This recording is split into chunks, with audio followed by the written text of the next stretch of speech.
Recording from a traveling tin can parked somewhere in the USA, it's the Bird Daddy-O podcast. It's the podcast that's like life in reverse. You understand less as the time goes by. Now let's welcome our hosts, Trauma and Jen, as we unfocus on the Bird Daddy-O podcast.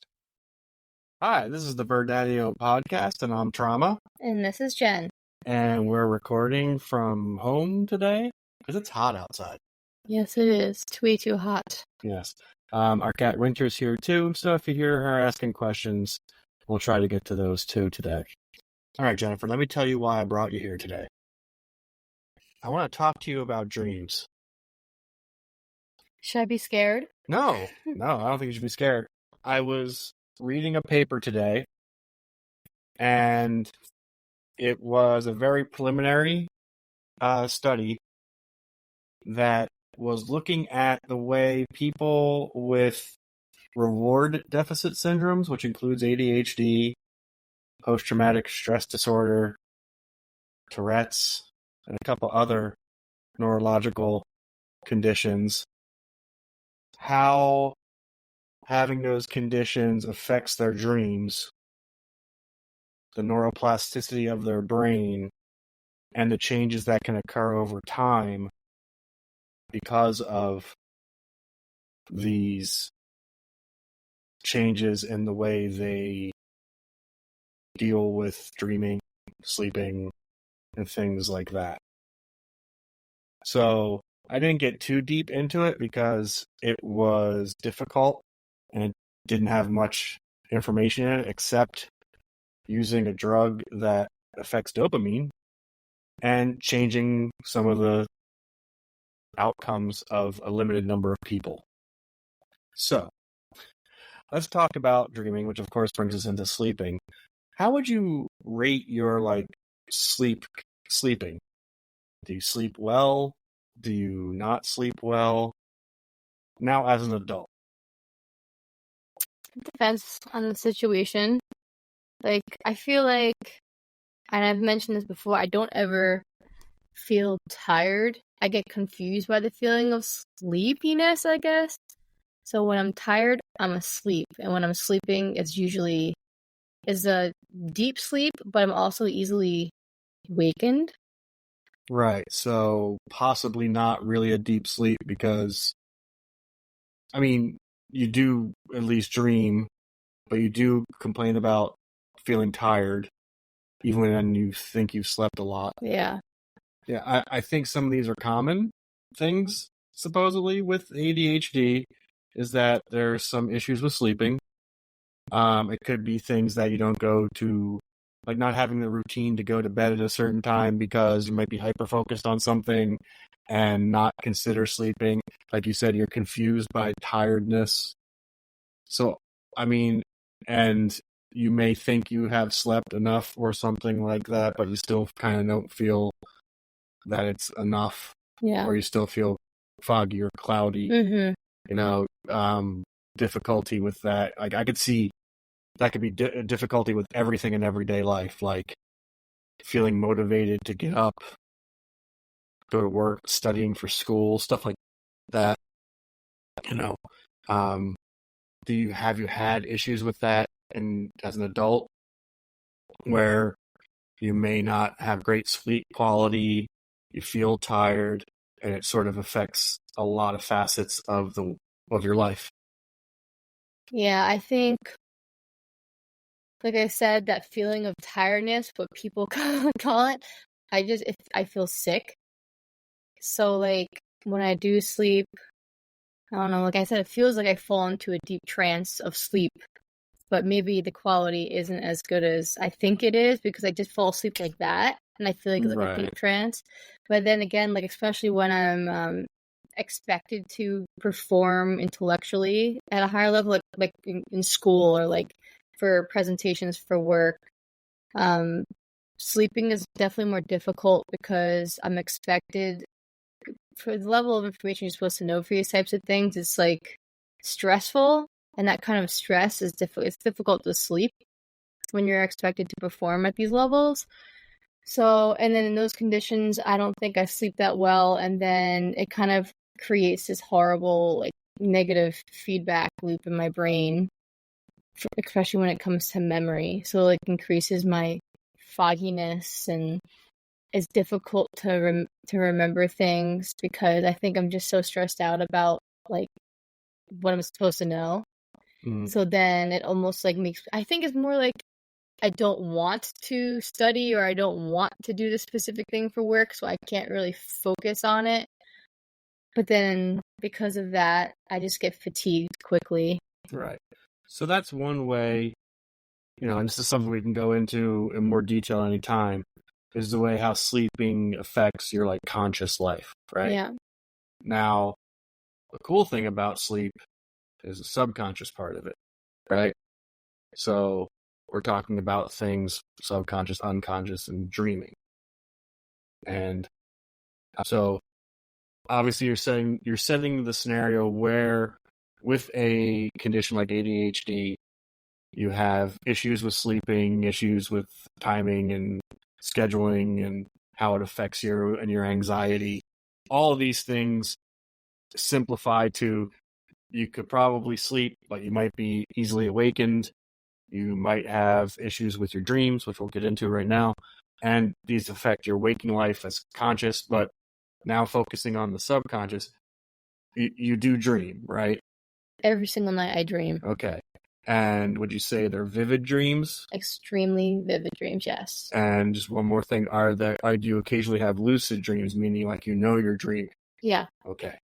So this is what this paper was about. It seems to be, there is research that we should look into because it sounds kind of cool, that there are changes in the lucidity of dreams, and people they were looking more at a few more post-traumatic stress disorder cases, but also with ADHD and drug addictions and other things that are linked to reward deficits, have more lucid dreams, therefore putting them in a state of more awakenedness and not getting great sleep, right? So that's another thing that could be contributing to this, possibly. So you have lucid dreams, you have vivid dreams. Why? This is the question I've had, and this is going into some biology here, so it's going to get a bit even more nerdy. Why do you think we dream?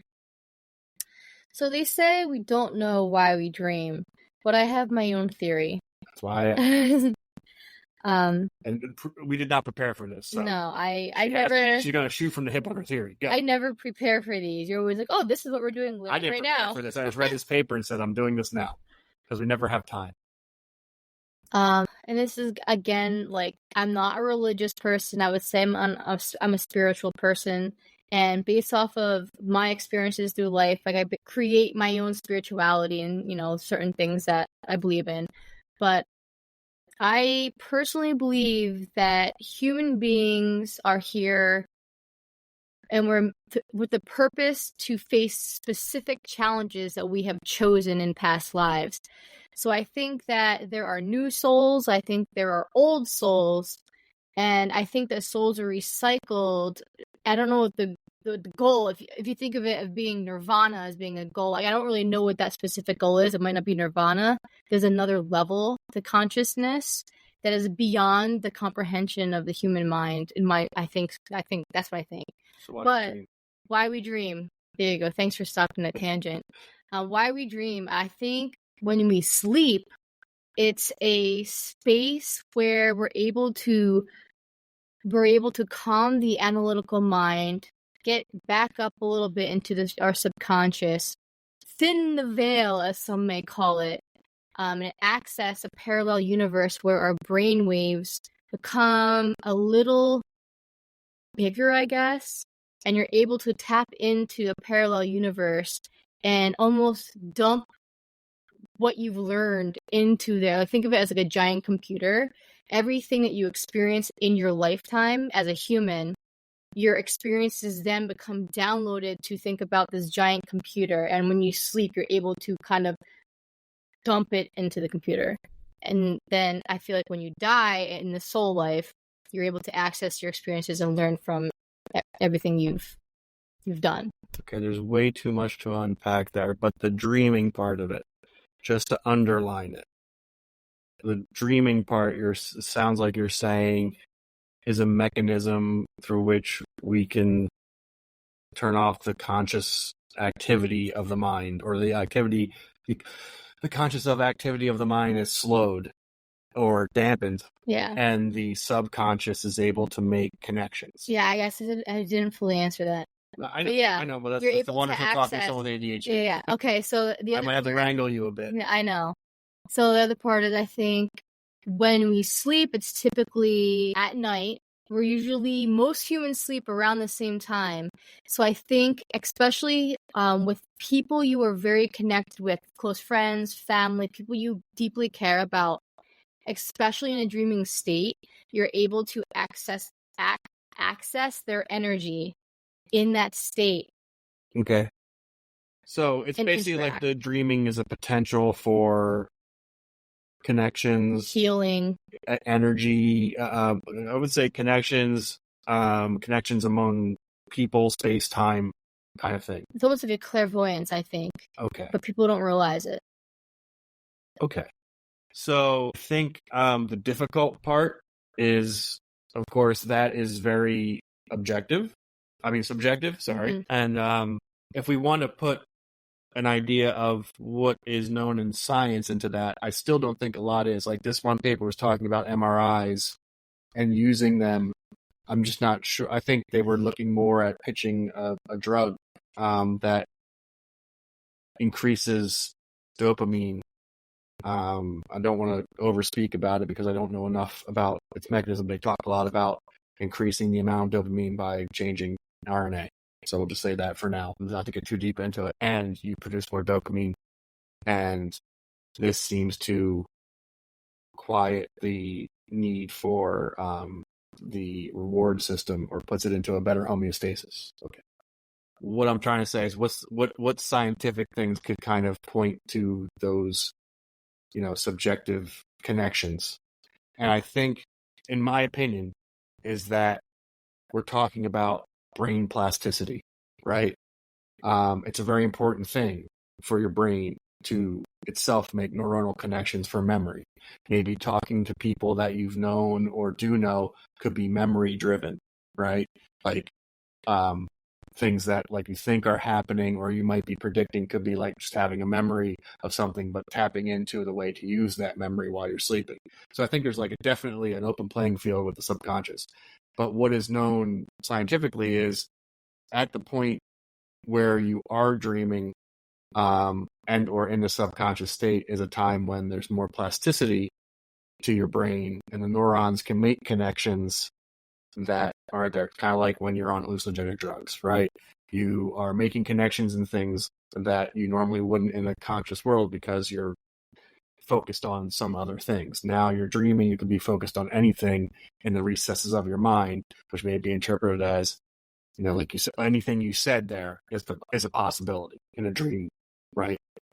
So what this paper was saying is that in a normal state, you have a certain amount of dopamine, and that homeostasis is there when you're asleep and you're dreaming, and you're able to have dreams and you're able to make these connections. And I always go back to, why do babies dream? Like you're saying, they could be having past life memory or something like that. But I think babies really dream because, much like someone with ADHD, there's no filter. They just take in everything in the world, and it's practically new to that child in their mind, and it's probably intense. So when they sleep, it's probably the time when their brain actually starts filtering and digesting those things and making the connections and doing all the work of what a brain does while in a sort of a dream state. So that, because it's probably just too crazy to comprehend in reality because it's just so much new stuff. So they dream to process that. So what this research was saying is that, yes, there is a needed neuroplasticity that's there when you're dreaming. And the issue is with ADHD and having lower dopamine is that you have more lucid dreams, and therefore they're dreaming. They could be more vivid, but they could be nightmarish and usually, especially in kids, a lot more negative sometimes or scary. Therefore, it doesn't really allow for that plasticity. So you don't get the connections. You have to overdrive to get them, right? So you basically have a more lucid state where you're almost awake, and you're not getting the reward of the subconscious part of it because you're conscious and can control it. So that kind of leads to a state where you don't get the quality dream state, you don't get the quality plasticity and resolution of things. Talking about post-traumatic stress disorder, it could be a time when you sort of turn off bad memories and focus on newer ones, or that kind of plasticity can happen because you can forget things or block them out or develop new ones. Same exact reason why people are microdosing now, right? To open up new connections and potentially not focus on others. So in a state of ADHD where you don't have that level of homeostasis of dopamine, you're not getting any of that, and you're not getting the benefits of that plasticity in the brain. The other interesting thing that we can go into another time, or maybe I'll do a blog post about it because it's really deep in the science, is they're actually thinking that there are epigenetic changes that are more long-term when this happens. So your brain there's more neuroplasticity during these states, and the things that are formed aren't short-term changes in your genetics. It's longer-term, but not permanent changes, which are epigenetic. And they control these things so that you can maintain these changes for longer. So what they're saying is you have to get into the state of plasticity.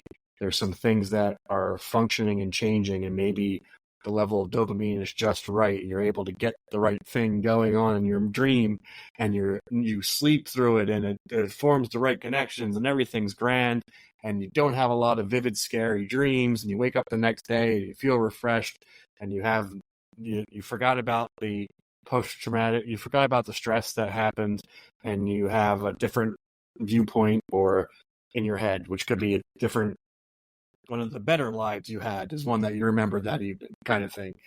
And then as that happens, it actually changes the way genes express dopamine or dopamine receptors, and they epigenetically change them, and you get more of it or less of it. It changes the homeostasis so that it's corrected for a long period of time. Well, this data or theory, I didn't read the paper, that's probably would support why meditation is really important. Exactly. So anything that can help you focus on getting the dopamine levels and that whole entire system to a greater level of homeostasis, when you go to sleep, you're more likely to dream in a way that is producing greater neuroplasticity, allowing those changes to happen, allowing the genetic changes, the marking to be applied and sustained so that it continues. But the issue is for neurotypicals that don't have the dopamine deficiency to begin with, we can go into that state and normally have that happen in recurrence through different sleep cycles, as long as our sleep is, good. But you start lower. I can't think of any dream that I've had that's wasn't an anxiety dream. They're all about death. So to be simple about that too, is this paper also said that the majority of, now they talk to children too, but they said with the small batch of adults, they say 87 or over 80% of the dreams that kids with ADHD or more or less having reward deficit syndromes and PTSD types of things, or have had difficult childhoods, they more likely are having bad dreams. Yeah. In quotes. They're negative dreams, they're nightmarish, they're extremely vivid, and they cause lack of sleep, like you said. So, and they have said that, the studies have shown that, we'll just say ADHD has more lucid dreaming. So I can also control the dreams too. That's lucid. I mean, if you know you're dreaming within a dream, you have the ability to do that. I'll be very aware that I should be waking up, but I'm I kind of want to see where this dream is gonna go, so I'll just sit through it and watch it like a movie. Mm-hmm. But I know I could wake up at any time. And I think it's a very difficult concept to get out without digesting it and trying to simplify it. So I think what I'm thinking is right. You have difficulty with understanding tiredness. You might have some poor sleeping habits as an adult. And when you do sleep, are easily awakened, which just makes it more difficult. You have dreams. You just said you remember most of them are anxiety driven. When you do dream, I hear you sort of scream under your breath. It doesn't seem like, of course that wakes me up, so I remember that, you know, but it does seem like a lot of the dreams are anxiety driven or bad dreams. And you also say that there's a certain point where there are a lot of lucid dreams. So you're in a dreaming state. So it kind of confounds the purpose of it being subconscious. Now you could be slightly up. Sleep paralysis is another thing. You've probably experienced sleep paralysis a lot. Yeah. Yeah. So all these things lead to a sleeping problem, which leads to a dreaming problem, which they're saying is leading to a issue with neuroplasticity, which is necessary to overcome things like PTSD and ADHD issues that occur. Because you're not getting a neuroplasticity, you're not getting the state where the epigenetic changes occur that will sustain dopamine and all the other systems around that. So the reason why this whole thing counts is because they have a dopamine stabilizing drug, which is when they give it to people with post-traumatic stress disorder and ADHD, it alleviates a lot of symptoms, but it also reduces lucid dreaming. And they showed some MRI changes that occur in areas of the brain that are linked to the disorders. And I guess the next thing they're looking into is does it actually affect epigenetic changes that will elicit greater responses and long-term responses in people, so that the taking of the drug not only affects you immediately when you take it, but also conditions the body to respond better at a level of neurotypical, like levels of dopamine. So I just thought that was cool, because I know we've been talking a lot more about the sort of more fantastic things about, like you said, like, some of the theories on dreaming and psychic ability and connections and afterlife and ghosts and things like that. And I do think that there are some interesting biological things that occur that allow that to affect you differently than other people. And one of them is, like you said, I mean, when you describe your dreaming, it seems like it's on par with this. And again, how would you feel if there was a drug you could take that wasn't amphetamine based, right? But the gist was to try to get your sleeping in order, right? Yeah. Because think about sleeping, being well rested, and not being driven to the anxiety, but then possibly not seeing your ancestral lineage float through space. Yeah.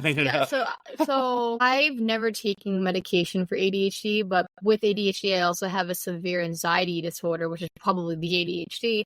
But I always feared, and again, like, I come from science, I still fear medication because I'm afraid that, like, a stimulant, which is usually an ADHD medication, is going to trigger the anxiety part of me. And I'm also afraid that it's going to take away my creativity. So these have all been my fears, but that's only one reason why I don't take medication. It does sound interesting to take something that would help my sleep. But you also brought up some of the other things which are non-medication driven, which might be more difficult to provide evidence for, but some more like mental wellness and health driven things, wellness, non-medical. I'm at a loss for a word right now. Those types of things could also help. Health. Yeah, but that's what I'm saying. Like this, we're focusing on dopamine and that kind of thing. I just think that some of the activities that may occur to increase dopamine just aren't compatible with sleeping. Like some exercising before sleep. Well, that's something like that's not bad. But like some people get dopamine by like freaking reading Facebook things for 40 minutes, and that's really not going to help you sleep overall. But exercise, meditation, yoga, things like that, if it changes things and gets you to a point where you're able to avoid the lucid dreaming and the anxiety that causes, I mean, that will play forward, allow better sleep, allow better conditioning of your brain, and possibly long-term benefits. But it's funny, like I feel like when it comes to working out, you really need to know your body. And this is my own theory that I have running for ADHD. Like there's like a range of yoga, a range of like running and certain kinds of exercises that I can do before it pushes me over into an anxious state. So if I push too hard when I'm running, it triggers an anxiety attack. If I do too many like downward dogs in yoga, like it does something to me that triggers this anxious part of me. So like I really need to be careful like which poses I do and how far I run and when do I run. If I run too late, I won't be able to sleep. I guess because you are triggering like epinephrine, dopamine, things like that are stimulating, and then I won't be able to sleep for a while. Yeah, so I think amphetamine-based one. But I could see that in neurotypicals where there's a lower level of that, but I guess the epinephrine is, and like anything that would involve an amphetamine would be a little more detrimental. But again, neurotypicals take Ritalin. It's like taking speed. You take Ritalin, it's potentially... I think it would depend on the concentration, because I took Ritalin once in college, and it was like 80 milligrams. My one friend, who was he's a male, and he was a lot taller and heavier than me. Of course, he was diagnosed at a young age, and was like, was dosed to his weight over time. He was taking it forever. I think I just took way too much of it, and it triggered. I had the worst panic attack ever. Yeah, I couldn't imagine what it's like being triggered to panic by so many different types of things, theoretically, but probably very targeted to whatever triggers you, because that's just horrible. How about when you were a kid? Do you remember anything about your dreams then? Do you think they were a similar level of vividness? Do you think you had lucid dreams? Do you think there were bad dreams then too? Yeah, I always had bad dreams. I never had like, I was picking daisies and like hanging out with my friends in swimming pools. Like I never had like pleasant dreams, or like I fell in love and was like making out with someone and like nothing bad happened. Never. It was always like, okay, last night's dream where you, me, Margot, and my dad are in a house in Germany in like a different time. And long story short, I had natural gas poisoning and we were all dying, and I woke up. The night before that, I had a dream. We went to this restaurant and we were drugged by the food, and I woke up. We woke up in the middle. Well, I didn't wake up. In my dream, we came out of this drug-like state, and we were completely confused, had no idea what had happened. And like I keep having dreams like that. Do you think that, I know those seem to be anxiety driven to me. I mean, just for some reason, maybe we were talking about carbon monoxide or having a gas line attached to a generator outside our house recently. Now I know. I'm like, should we check our, carbon monoxide? I do. You do? Yeah. Okay, so they're good? They work. Eventually we'll have to swap them out because they're supposed to do it every 5 or 10 years. I forget. Okay. But I got new ones. Maybe a martini? Martini we've only had for 2 years. Okay. They're there. Well, that's liquid propane too. Totally different issue, but she's off. She's off now. But yes, those seem to be anxiety driven. When you have these dreams, like, I don't know how much you want to go into when you kind of reached out, when we talked about why you think people dream and you talked about connections to other souls or other people. Is there anything about that? Is that just like the way you're thinking about it now, or was that something that you saw in particular? Like you saw your great-great-grandfather, or you just think that the experiences that we have in these states are things that we've dealt with before. It's like not like anything new or completely auto brain generated. It's like remembrance of a past life. It's not just that. It's being able to almost like tap into other people's lives that they're currently living, and like into their energy and their experiences, and almost like a psychic kind of feeling, like clairvoyance. It's a clairvoyance. Like I just had an example the other day.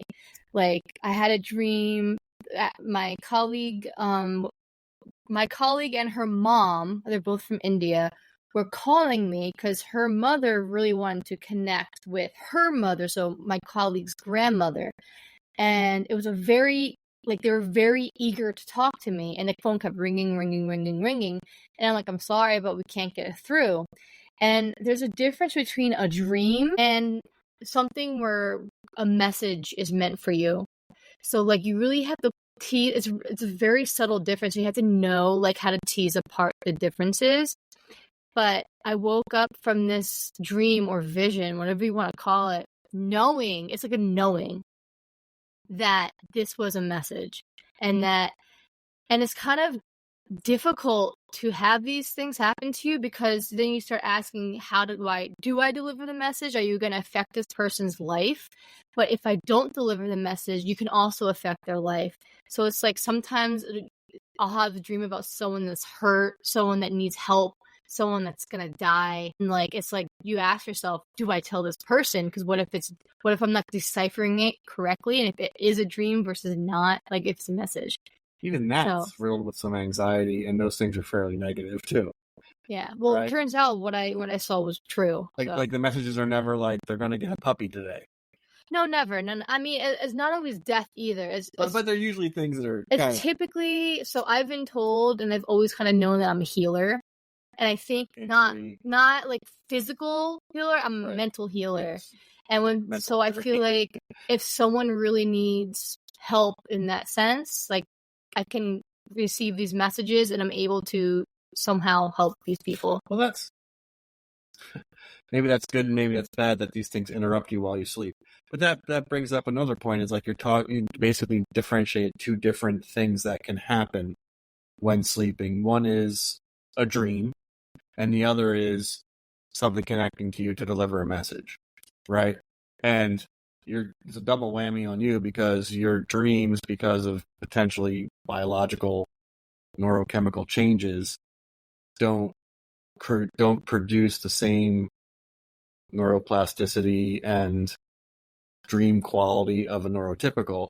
And then it seems like when you're getting these messages, if it's not a dreamlike state, you might not be getting any of that, and it could be detrimental. But it's like it's a gift that you use, but you lose a little bit of your sanity every time. Yeah, which could be biological. Like it's like these things make this connection where it's like, yeah, the biology is that if you have good dreaming states and you have good entry into neuroplasticity and the connections are made, it can help deal with stress. It can help deal with disorder. It could help deal with the addictions, because you can create these connections at a level of homeostasis that is rewarding, right?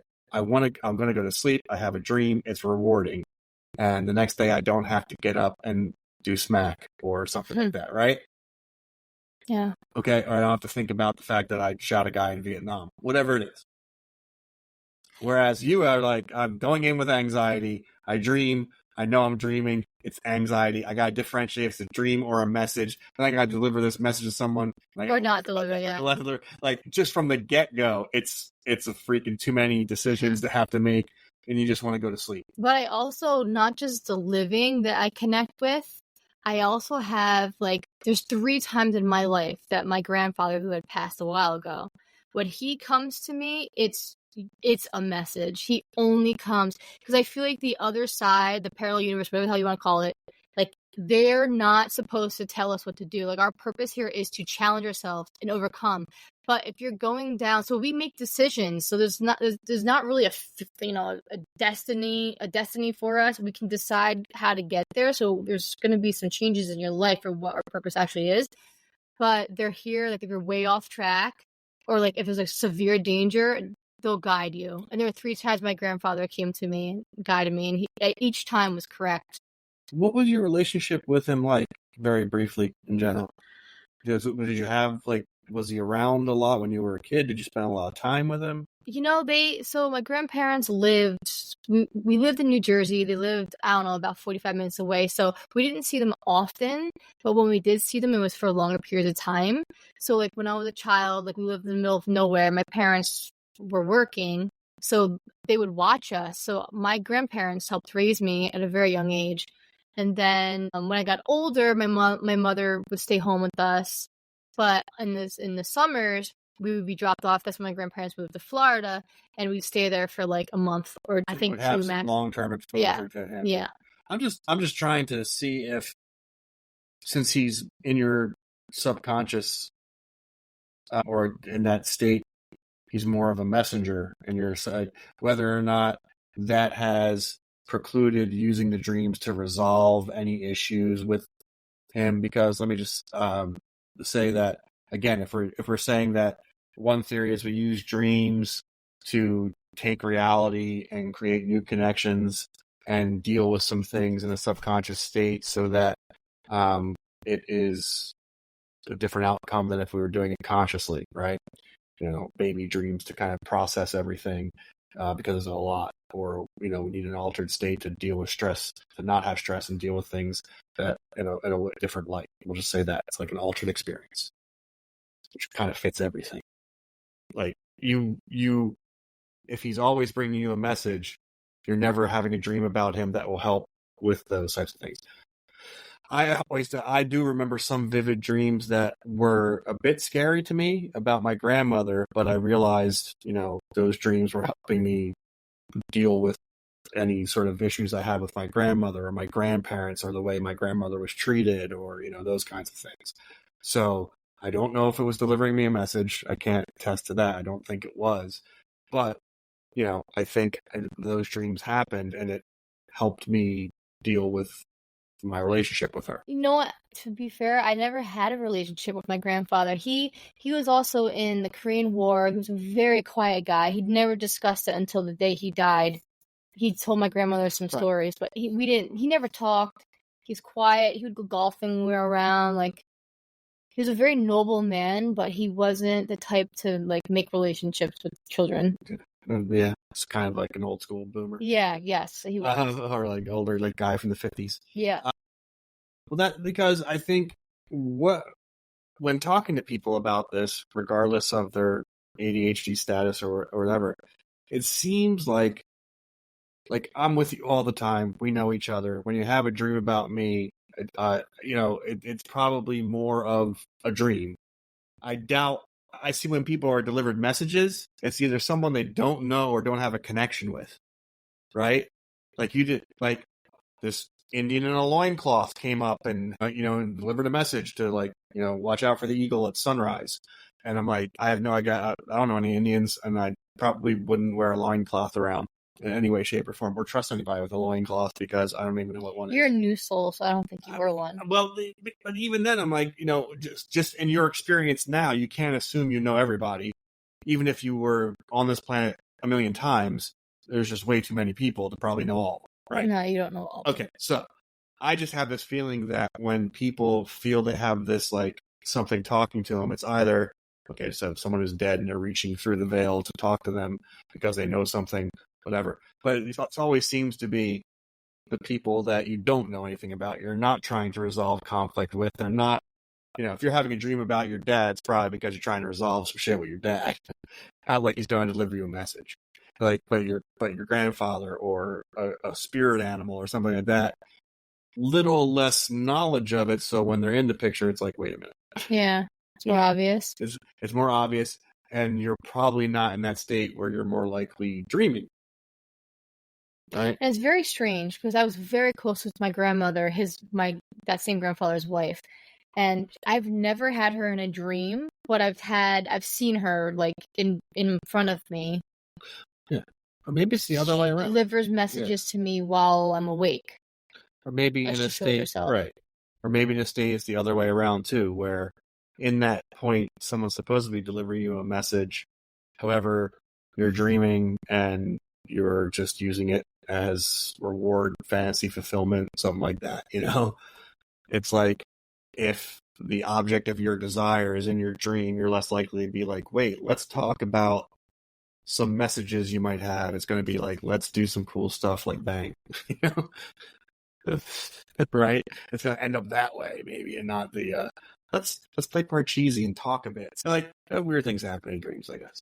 I don't know. Yeah, so I think it might be interesting to sort of get some more knowledge. Just like this is like one of those podcasts of, yep, what things do we have to do in the future and get some more information on. It seems like this theory of dreaming, what its purpose is, and how having, I mean, ADHD, classically known, affects sleep for various reasons. Lots of poor sleeping, health, and people with ADHD. But does it affect dreaming differently, and is there a reason? I think is really important too, regardless of what you accomplish during it. I think there's a biological need for that state. I think it also goes deeper biologically. I'm starting to think I'm learning more about it and making more associations with other people who have ADHD. Mm-hmm. And I think it's also, this is what we need to dive more into too, is inflammation and that's POTS disease. That's a whole thing. I'm just that has saying. to do with the whole histamine and dopamine thing. I think it's linked. So I think ADHD is bigger than we know. I think that's just the face of it. I think there's a deeper condition. Yeah, I think what it is the effects of any hormone and any neurochemical are farther reaching than what people can focus on to get data, right? You find something, you focus on it because that's what you can study in a lifetime. But it probably affects a billion other things that you can't study in a lifetime. Yeah. So there we are. Anything else we want to add before you pick up the Margoo? Ooh, ghost. That's all.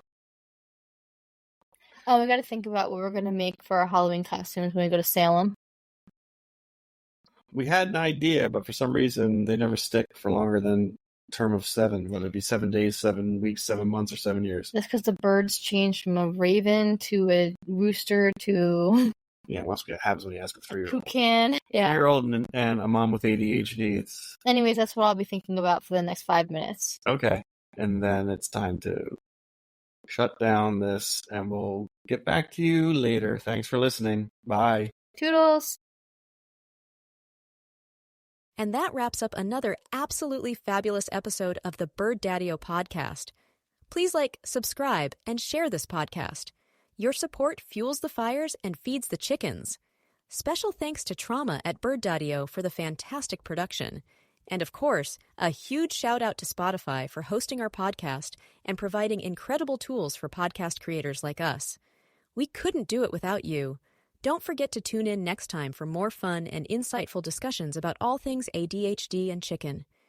Until then, have an excellent day, and remember to be kind.